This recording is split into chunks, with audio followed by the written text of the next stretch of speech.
Hello YouTube, and welcome to my Minecraft server. So here I am in the end with a whole bunch of villagers, and this one has a decent trade, so I'm going to drop him through the floor.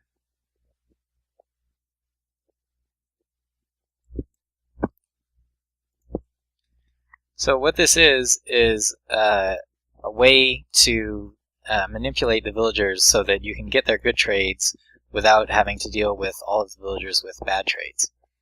So I've pretty much searched through most of these, and they don't have any good trades left.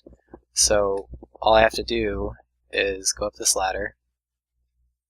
This block isn't supposed to be here.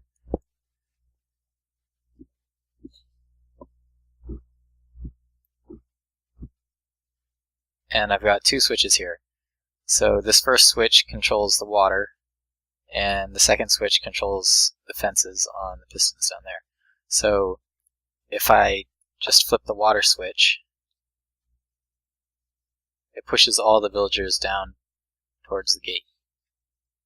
And this way I can stop them from running back and forth, because they tend to just run back and forth up there and it's hard to trade with them. But if you push them down here, then they calm down.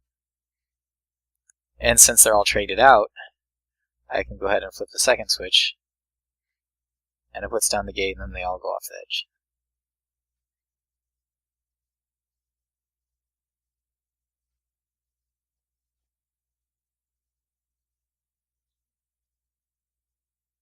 And I don't want to get rid of quite all of them, so I'll just go ahead and put them back. So I got rid of about half of them. And if you come over here, this is how they spawn.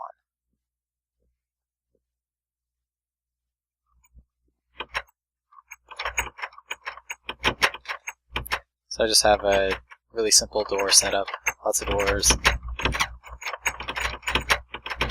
and a whole bunch of villagers up here, and they are always breeding, and then eventually, when there are too many of them, they start pushing each other into these holes.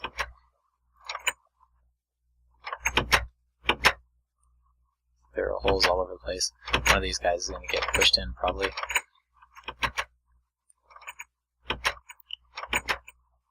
Oops, I almost fell in. So they fall into the holes, and then they go into this water stream here, and they all collect down there. And this water stream is long enough that once they go all the way here to the bottom, they're no longer registered in this village. So when they're down here, you can kill them with a sword or by pushing them off the edge, and the iron golems will never be upset with you.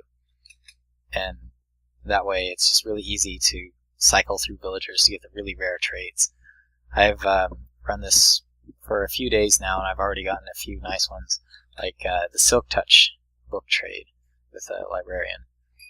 So just like I dropped the last villager through, I've been doing that for all of the good trades, and they've all just accumulated down here.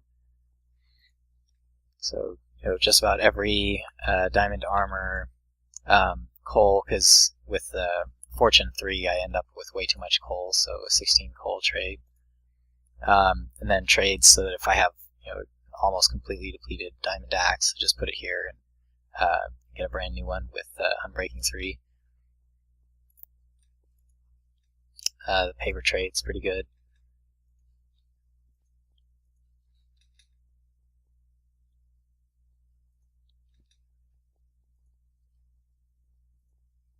Best trade of all, though, is Silk Touch. I'm trying to find that one. Here it is. So 9 emeralds in a book will give you a Silk Touch enchanted book. And I don't know if any of you have tried to get the Silk Touch enchantment on a book with the enchanting table, but it's extremely difficult. I spent about 2 days enchanting, and I finally got it. It took probably 100, 200 enchantments just to get it. And this is probably much easier if you're lucky enough to get this villager.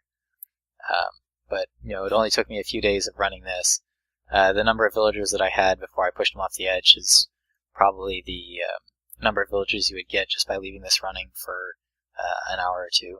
So here's another trade, a book and 38 emeralds for Blast Protection 4.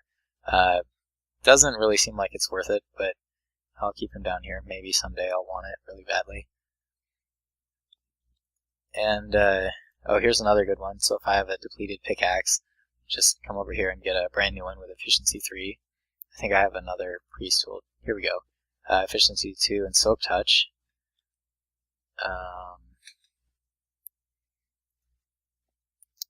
That's the efficiency 3 one. Axe. I think I might also have a priest somewhere that does just Unbreaking 3 on a pickaxe. But hopefully I'll get a bunch more of the enchantments that the priest can do, and I want to get the rest of the books. Here's the useful one, Protection 2, Thorns 1. And this way, if I just build a nice sugarcane farm, I'll be able to get as many emeralds as I need to output myself with diamond really easily. Oh, here's another useful one, the wool trade. This is the trade that I used before they nerfed trading. I would just run my string farm and get a few double chests full of wool and trade them all at once. But you can't do that anymore, so I have a whole bunch of villagers down here with a 14 wool trade.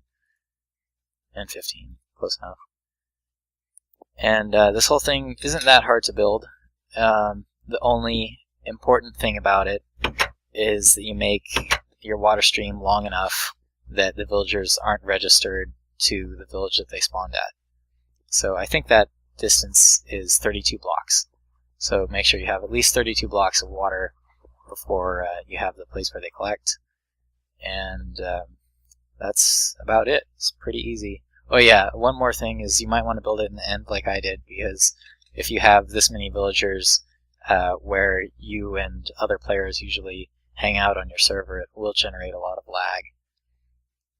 And I see there's an Enderman over there, so I didn't light everything up perfectly. That's another thing you want to do. See if he'll attack me. Oh, there's another librarian coming down the water. So they do show up fairly often. Make sure though, when you want to be AFK and generate more villagers, you want to go up there to the village rather than down here.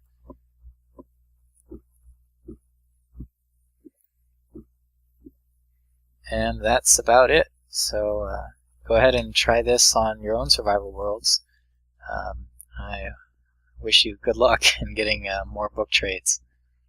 Thanks for watching.